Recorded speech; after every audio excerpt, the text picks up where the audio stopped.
नमस्कार विद्यार्थी भाइ बहिनीहरू, हजुरहरू हेर्दै र सुन्दै हुनुहुन्छ कक्षा 12 को नेपाली पाठ्यपुस्तकको पाठ 2 मा समाविष्ट कथाकार मदनमणि दीक्षितको विरहिणी दमयन्ती नामक कथाको ससुर वाचन। पाठ 2 विरहिणी दमयन्ती। मदनमणि दीक्षित। मध्यरातमा कर्कोटक नागहरूको त्यो गाउँ बाहिर घनघोर जङ्गलको एकान्त छाप्रामा उसलाई केही नभनी एक्लै परित्याग गरेर हिँड्ने निषदराज नललाई विदीर्ण हृदयले खोज्दै कोमालङ्गी वैदर्भी दमयन्ती जङ्गलको गोरेटामा हिँडिरहिन्। दमयन्तीले नलसित आनन्दित र सुखी जीवन बिताएकी थिइन्। ती वर्षहरूमा तिनी आफ्नो चारैतिर जताततै नललाई मात्र देख्थिन्। कर्कोटक नागहरूको त्यो वनमा पनि तिनमा जताततै नलको भ्रम हुन थाल्यो। बौलाई झैँ प्रियतम नल, कल्याणकर्ता निषदराज, मेरी छोरी इन्द्रसेना र छोरो इन्द्रसेनका प्यारा पिता मेरा नल, मलाई यसरी दुखित नतुल्याऊ, मबाट यसरी लुकेर नबस भन्दै बोट बिरुवासँग फुल र लहरासँग रुँदै पुकारा गर्दै दमयन्ती एकातिर हिँडिरहिन्। आफूसँगै नल छैनन् भन्नेमा विश्वस्त रहेर पनि दमयन्तीले विश्वास नै गर्न सकिनन्। अश्रुधाराले छोपिएका तिनका आँखाबाट तिनी प्रत्येक फूल र हरिया पातमा, वनको प्रत्येक सुगन्धमा, वनमा देखिने चराचुरुङ्गी, मृग र पशुहरूमा नलकै रूप देख्थिन् र फेरि आफैसित तर्सिँदै आफूलाई सम्हाल्थिन्। तैपनि वियोगको त्यो उत्कट ज्वालामा दमयन्तीको हृदय भस्मीभूत हुँदै गयो। भोकी, अर्धनग्न, विक्षिप्त र शिथिल भएकी दमयन्तीलाई हिँड्न पनि गाह्रो भयो। तिनले एउटा पिपल बोटको फेदमा आश्रय लिइन् र दाहिने पाखुराको सिरान गरेर शून्य आकाशतिर हेर्दै पल्टिएर आफ्नो मनभित्र जीवनको अर्थ खोज्न थालिन्। बिहानदेखिकै शान्त तिनी एकान्तिक नारीका आँखा पनि शून्य आकाशमा नललाई खोज्दा खोज्दै निद्रालीन भए। सूर्य अस्ताउन केही समय बाँकी थियो। अस्ताउँदो सूर्यका कलिला पहेँला तेर्सा किरण दमयन्तीको मुहार र वक्षस्थलमा पर्न थाले। सपनामा दमयन्तीले नलको भाइ जुवाडी पुष्करको कालो मुहारमा सेता दन्तपङ्क्ति र रातो पहेँलो आँखा देखिन्। सपनामा पुष्करले दमयन्तीलाई बोलाउँदै शिर सुमसुम्याइरहेको थियो। दमयन्ती आतिशमा परेर निसासिएर बिउजिन्। तिनले देखिन् एउटा भुस्तिग्रे कालो बलिष्ठको डरलाग्दो नाग जातिको पुरुष तिनको मुहारतिर कामुक दृष्टिले हेर्दै कपाल सुमसुम्याइरहेको थियो। आत्तिएर दमयन्ती झ्वाट्ट उभिन् र रक्षा माग्दै एकातिर दौडिन थालिन्। कर्कोटक जातिको त्यो नागले पनि दमयन्तीलाई समात्न खोज्दै पछि पछि दौडँदै आइरह्यो। मलाई रक्षा गर, जताततै चिच्याउँदै दौडिरहेकी दमयन्तीलाई केही बेर पछि त्यो कर्कोटकले समात्यो र जुरुक्क काँधमा बोकेर आफ्नो छाप्रोतिर दौडियो। दमयन्तीले आफूलाई पूर्णत असुरक्षित र असहाय ठानिन्। कर्कोटकका काँधमा केही बेर छटपटाएपछि तिनी शान्त भइन् र आफ्नो रक्षाका उपायबारे विचार गर्न थालिन्। सूर्य अस्ताइसकेको थियो। कर्कोटकले आफ्नो छाप्राको पिँढीमा दमयन्तीलाई काँधबाट ओह्राल्यो। भुइँमा उभिएकी दमयन्तीले मुसुक्क हाँस्दै कर्कोटकलाई नमस्कार गरिन् र आफ्नो भोकबारे बताइन्। आफ्नो विजयमा त्यो नाग युवक प्रसन्न भयो। त्यसले पिँढीमा सुकुलो छ्याएर त्यसमाथि बाघछाला हाल्दै, तिमी यहाँ सुखासनमा बस सुन्दरी, मसित नडराऊ।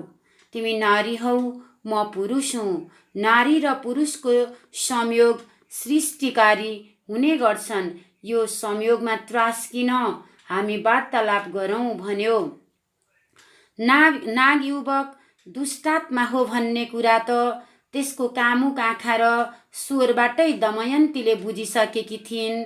उनले आफ्नो रक्षाको निम्ति उपाय खोज्न तिनले आफूलाई शान्त र संयत राखिन् र आफ्नो दुःख व्यथाबारे बताउन थालिन्। नाग युवकलाई आफ्नो कथा बताउँदा दमयन्तीले नलले जङ्गलको बाटो बिराएर हराएको कुरा मात्र गरिन्। यसको पति नल हरायो, वन एकान्त छ, त्यहाँका नाग नरनारीलाई, यस्ती सुकुमारीलाई मैले नगरबाट हरण गरी ल्याएको हुँ भनी आफ्नो बहादुरीको बखान गरेर आफ्ना गाउँलेलाई प्रसन्न तुल्याउने छु। यी नारी मेरी भइसकिन्, यिनीसित राति सुखभोग गर्नेछु भन्ने विचार गर्दै कर्कोटक नागले दमयन्ती सामु त्यहाँ कुरा गर्यो पनि दमयन्तीले आफूले रक्षक पाएर सन्तुष्टि भएको छु भनी आफ्नो प्रसन्नता जस्तो समेत प्रकट गरिन्। नागले दमयन्तीको भोकको कुरा सम्झियो र तिनका निम्ति कन्दमूल र दुधको खिरका साथ मृगको सुकुटी पकाउने र पोल्ने कुरा गर्यो। दमयन्ती खुसी भइन्। छाप्रामा आगो बालेर कर्कोटक नागयुवक भोजन पकाउनमा लागे। बाहिर पिँढीमा निष्पट्ट अन्धकार छ। उज्यालो चाहियो भनेर दमयन्तीले चुलाबाट एउटा अगुल्टो मागेर पिँढीतिर लागिन्। दमयन्ती पाएर उन्मत्त र प्रसन्न भएको नागयुवकले छाप्राको कुनाबाट जौको जाँडको घैँटो ल्याएर आफू खाँदै दमयन्तीलाई पनि दियो। आफूलाई भोजनसँगै मात्र मदिरा मनपर्छ, त्यसबेला मात्र खानेछु, बरु तिमी आफूले खाऊ भन्दै दमयन्तीले मायालु हातले नागयुवकलाई मदिरा खुवाउँदै रहिन्। कन्दमूलको खिर पकाउँदा पकाउँदै कर्कोटक उङ्न थाल्यो। दमयन्तीले छाप्राको ढोका र पिँढीमा जाँड पोखेर अगुल्टाले ढोकाको जाँड र छाप्रामा आगो लगाइदिन् र त्यहाँबाट पूर्व दिशामा सुइँकुच्चा ठोकिन्।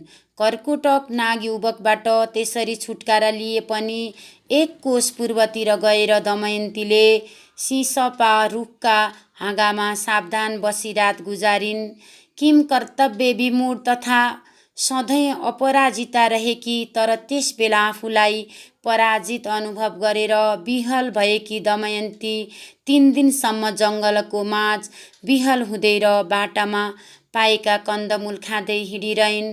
जङ्गल बीचका साना खुला ठाउँमा 6-7 घर भएका निषाद र नागको बसोबास देखिँदा ती घरसित समेत तर्सिएर दमयन्ती बन्या प्रान्तकै बाटो हिँडिरहिन्।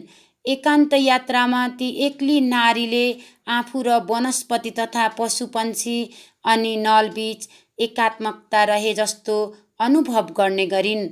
वनको बाटोमा आफ्नो सामान्य रक्षाको निम्ति तिनले हातमा एउटा लट्ठी लिएकी थिइन्। कुनै अजिङ्गर, कर्कोटक वा निषाद युवकले फेरि बलजबस्ती गर्न नपाओस्, त्यस्ता कुनैले देखिहाल्यो भने पनि कुरूप र बौलाही ठानेर त्यस्ताले आक्रमण नगरून् भन्ने विचार गर्दै दमयन्तीले आफ्नो केशलाई धुलाले मुसारेर जगल्टा जस्तो बनाइन्। आफ्नो रूपलाई हिलो दलेर विकृत तुल्याइन्। मानिसको परिचय उसको शरीरले भन्दा पनि उसको मस्तिष्क र हृदयले दिने हुँदा शरीरलाई जतिसुकै छेद विच्छेद तुल्याए पनि दमयन्तीको हृदय र बुद्धि भविष्यको उज्यालो आशामा नलप्रति झन झन बढी मुग्ध र कोमल हुँदै गयो। जहिले जुन रूपमा भए पनि आफ्ना पति नललाई आफूले अवश्य नै फेला पार्नेछु भन्नेमा तिनको विश्वास झन झन दृढ हुँदै गयो। तेस्रो दिनको साँझ सूर्यास्तको समयमा वनका बीच खुल्ला ठाउँमा रहेको खेतमा देखा परिरहेको एउटा ठुलो ढुङ्गा नजिक पुगेर दमयन्ती अडिइन्।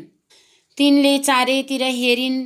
टाढा पूर्वतिर पातलो जङ्गलको पारी केही छाप्रा रहे जस्तो तिनलाई लाग्यो। 3 दिनदेखि नरनारीको मुखसम्म नदेखेकी दमयन्तीमा मानिसको सान्निध्यको अनुभवले आनन्द दिन थाल्यो भने आशाका लहर पनि उठ्न थाले। सूर्यास्त हुँदै गयो।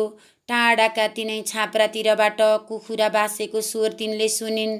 त्यो स्वरले उल्लासमय मनोदशामा पुगेकी दमयन्तीको मनलाई तिनै छाप्राका नरनारीतिर, मानिसको सामिप्यतिर तान्न थाल्यो। तथापि दमयन्तीले प्रबल आत्मनियन्त्रणलाई अँगालेर खेतका हरिया मुना र कलिला काँचा जौका झारद्वारा भोकलाई शान्त पार्दै त्यही ढुङ्गामाथि लम्पसार परिन्। 3 दिनदेखि निधराएकी दमयन्ती तुरुन्तै गहिरो निद्रामा परिन्। मध्यराततिर नललाई सम्झिएर बरबराइरहेकी दमयन्तीको आँखा खुल्यो। कालो निलो आकाशमा उत्तरतिर ध्रुव तारा, त्यसको दाहिनेतिर 7 तारा र देब्रेतिर 5 ताराका उज्याला तारामण्डलले तिनलाई मोहित तुल्यायो। पूर्वदेखि पश्चिमतिर केही दक्षिणतिर ढल्किएको आकाशगङ्गा दमयन्तीका दृष्टिमा सङ्गीतमय हुन थाल्यो। आकाश र पृथ्वी यस्ता सुन्दर छन्, तिनका बीच आफू एक्ली विरहिणी अवस्थामा अनुभव गरेर दमयन्ती कोमल मधुर स्वरमा वियोग र पीडाको गीत गाउन थालिन्। कति बेरसम्म तिनले गीत गाइन्, तिनले आफै थाहा पाइनन्। आकाशमा बिस्तारै बिस्तारै उब्रिएर आउँदै पातला बादलले त्यो सुन्दर आकाशलाई दमयन्तीका हृदयमा धुमिल तुल्याउँदै लग्यो। बिस्तारै बिस्तारै दमयन्ती फेरि निदाइन्। यो पछिल्लो निद तिनको निम्ति बढी आनन्ददायी हुँदै गयो। आफ्नो सपनामा दमयन्तीले त्यो बाक्लो जङ्गलबीच त्यस्तै एउटा फराकिलो खुल्ला ठाउँमा ऋषिहरूका आश्रममा छाप्रा देखिन्। त्यो आश्रमको चारैतिर मृग, मयूर, सुगा र गाई बाछा चरिरहेका देखेर मानव सामिप्य खोज्दै दमयन्ती ती छाप्रातिर अघि सरिन्। फेरि आक्रमण गर्छ कि कसैले भन्ने भयले गर्दा तिनका पाइला सुस्तरी उठिरहेका थिए। सपनामै तिनले मानव आवाज सुनिन्। सुन्दरी आफ्नो रूपलाई आफैले विकृत तुल्याइसकेकी तिनलाई सम्झना भयो, तर पाइलो अघि सरिरह्यो। त्यही स्वर फेरि सुनियो, तिमी को हौ? वनदेवी, राक्षसी, यक्षी वा गन्धर्वी अथवा देवनारी कि मानवी? दमयन्तीलाई अचम्म लाग्यो। सबै नै मानव नै त हुन्, मनुका सन्तान। सपनामा दमयन्ती मुसुक्क हाँसिन्। त्यो आश्रममा तिनले यथेष्ट मित्रता तथा सम्मानपूर्ण सत्कारका साथ भोजन गरिन्। सपनामा फेरि तिनले सुनिन्, अझै उत्तरपट्टि हिँड्दै जाऊ, खोज्दै जाऊ, तिम्रो नल भेट्टिने छन्। नल पनि तिमीलाई खोज्दै अति पीडित हृदय लिएर तिमीतिरै आइरहेछन्। कहाँ थियौ यतिका दिनसम्म भन्दै दमयन्ती चिसो ढुङ्गामाथि आफ्नो मुखमा सुरेको सुनौलो प्रभाती किरणलाई अनुभव गर्दै बिउझिन्। यथार्थ वस्तुस्थितिबारे दमयन्तीले बुझिन्। त्यस्तो सुखकारी सपना देखेकामा तिनी प्रसन्न भइन् र मुख पुस्दै फेरि उत्तरतिरको बाटो लागिन्। केही बेरपछि एउटा सानो खोला देखियो। दमयन्तीले स्नान गरिन्। किनारामा केराको घारी थियो। केही काँचा केही पाकेका केराको एक काँगियो नै तिनले खाइन्। दमयन्तीमा शक्ति र सास फर्कियो। तिनी उत्तरतिर लागिन्। निकै बेर हिँडेपछि जङ्गलका बीचमा तिनले अस्पष्ट तर ठुलो आवाज सुनिन्। त्यो आवाज वन्यजन्तुको होइन भन्ने बुझेर तिनी केही पूर्वतिर त्यही आवाजतिर हिँड्दै रहिन्। केही बेर हिँडेपछि दमयन्तीले घोडा, गोरु र गाडामा चढेका लगभग 50 देखि 60 जनासम्मको डफ्फा देखिन्। गाडा निकै थिए। गाडामाथि खरपातका घुमाउरा छाप्रा हालिएका थिए। सबै घोडा र गाई वस्तुका घाँटीमा साना घन्टी टिङ टिङ बजिरहेको सुन्दा दमयन्ती हर्षोन्मत्त भइन्। त्यस्ती दमयन्तीलाई देखेर मानिस अघिल्लो गाडातिर डराउँदै चिच्याउँदै दौडिँदै गए। अघिल्लो गाडामा तिनीहरूले केही बेर कुरा गरेपछि उज्यालो सेतो लुगामाथि सुनको मुकुटलाई पहेँलो फेताले बाँधेको, कम्मरमा चाँदीको बुट्टे पाताका माला पहिरी एउटा प्रौढ पुरुष निस्केर दमयन्तीतिर आयो। त्यस पुरुषले दमयन्तीको परिचय सोध्यो। आफ्नो परिचय दिएर सबै कुरा बताएपछि दमयन्तीले त्यस पुरुषको नाम र गन्तव्य स्थलबारे सोधिन्। त्यो पुरुष सूचीभद्र भन्ने सार्थवाह रहेछ। यक्षराज कुबेरको मित्र मणिभद्रको कुलमा सूचीभद्र जन्मिएको रहेछ। त्यो सार्थ काशीबाट अयोध्या हुँदै चेदीतिर जान हिँडिरहेको रहेछ। दमयन्तीले निषद नलबारे बताइसकेकै थिइन्। सूचीभद्रको सार्थले कतै कहीँ नललाई देखेको थियो कि राजा नलबारे केही सुनेको थियो कि भनी सोधिन्। सूचीभद्रलाई नलबारे केही थाहा थिएन। विदर्भकी कन्या दमयन्तीबारे सुनेर र कुरा गर्दा सेठ सूचीभद्रले तिनी शिथिल भएकी बारे बुझ्यो र भोजन गर्न आग्रह गर्यो। कैयौँ दिन पश्चात दमयन्तीले मृगको सुकुटी, दही, भात र नुन हालेर उसिनेको कन्दमूल तथा दुध खाइन्। अचम्म मानेर तिनीतिर सेठ हेरिरह्यो। त्यसले भन्यो, सुन्दरी वैदर्भी, चेदी ठुलो जनपद हो। नल त्यहीँ फेला होलान्, नत्र तिनका बारे त्यहाँ थाहा पाइनेछ। अहिले तिम्रो अवस्था कुनै विषादी जस्तो छ। तिम्रो शरीरमा यी झारपात अवश्य नै सुन्दर देखिन्छन्, तर म तिमीलाई वस्त्र अर्पित गर्छु। ती बलकलको परित्याग गर र आफ्नो कपाल पनि काइयोले सम्याऊ। नललाई भेट्ने आशामा दमयन्तीलाई आफ्नो पूर्व सौन्दर्यको सम्झना भयो। तिनले वस्त्र फेर्न स्वीकार गरिन्, तर साँझको स्नान र सन्ध्योपासना पछि मात्र भनिन्। सूचीभद्र सेठ आफ्नो गाडामा गयो। दमयन्ती एउटा गाडाको पछिल्लो बाँसको सहारा लिएर सार्थसँगै हिँड्न थालिन्। आधा कोस जति गएपछि मध्याह्नको सूर्यको रापले सेक्न थाल्दा सूचीभद्रको साथ पद्म सौगन्धिक भन्ने अति ठुलो तलाउको किनारमा जङ्गलबाट निस्केर पुग्यो। त्यो विशाल सरोवर अति रमणीय र सुन्दर थियो। राप र जङ्गलको उकुस मुकुस युक्त निश्चलतामा पिल्सिएको र निसासिएको त्यो सार्थ एकैछिन सरोवरको किनारमा अड्यो। सूचीभद्रले भनेर केही युवकले सरोवरको किनारमा बस्न, नुहाउन र भोजन बनाउन मिल्ने ठाउँ खोजे।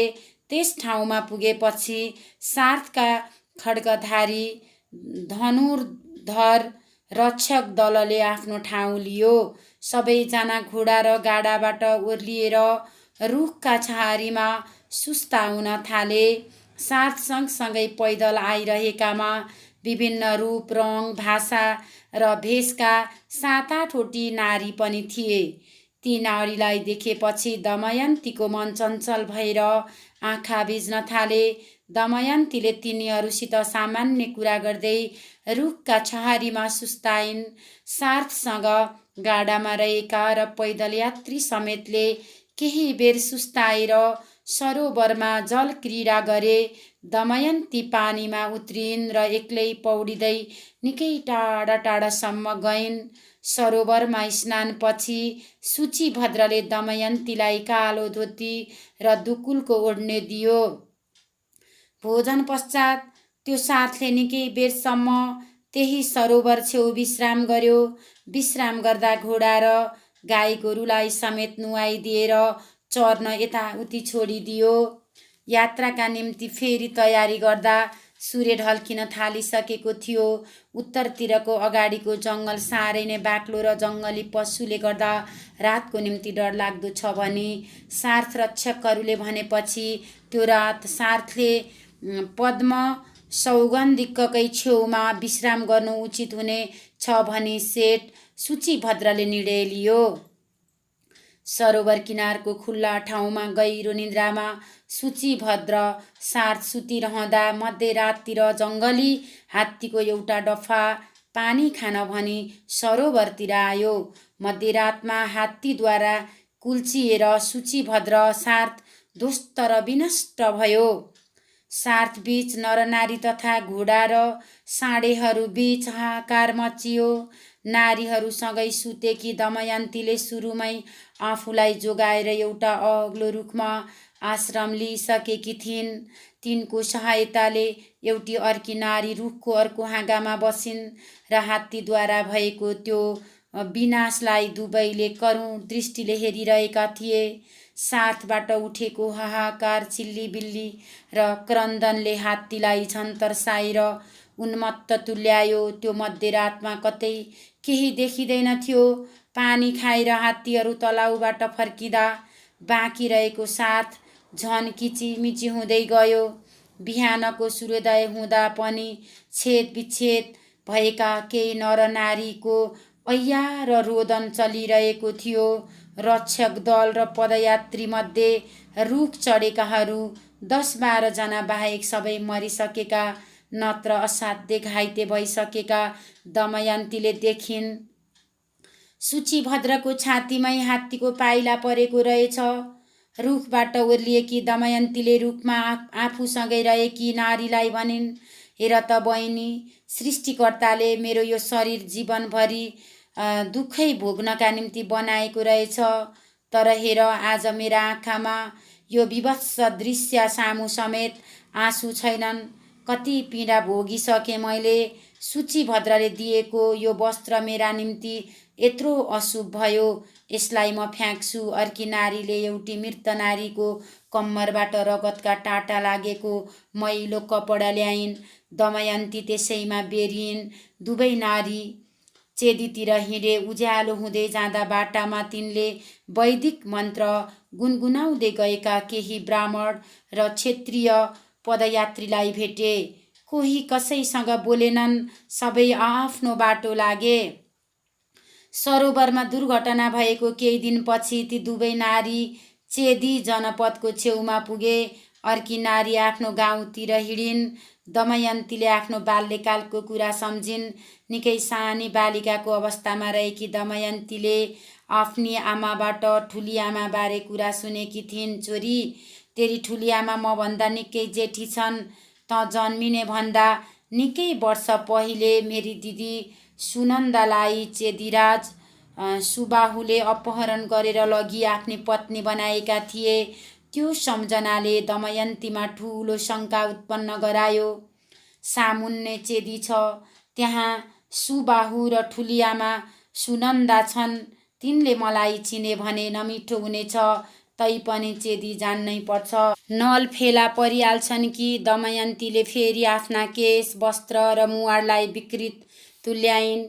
निषदराज नलबाट बिछोड भई हिँडेदेखि घाममा परेर तिनको मुहार र शरीर त्यसै पनि डढेर कालो भइसकेको थियो।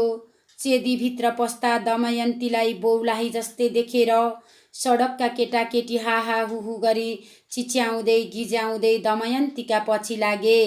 चेदी नगरको मूल बाटाको पूर्वतिर काठको आफ्नो 2 तले घरको माथिल्लो बार्दलीमा बसेर रानी सुनन्दा सडकको रमिता हेरिरहेकी थिइन्। बौलाही जस्तै दमयन्तीमा त्रिवृद्धाको दृष्टि पर्यो।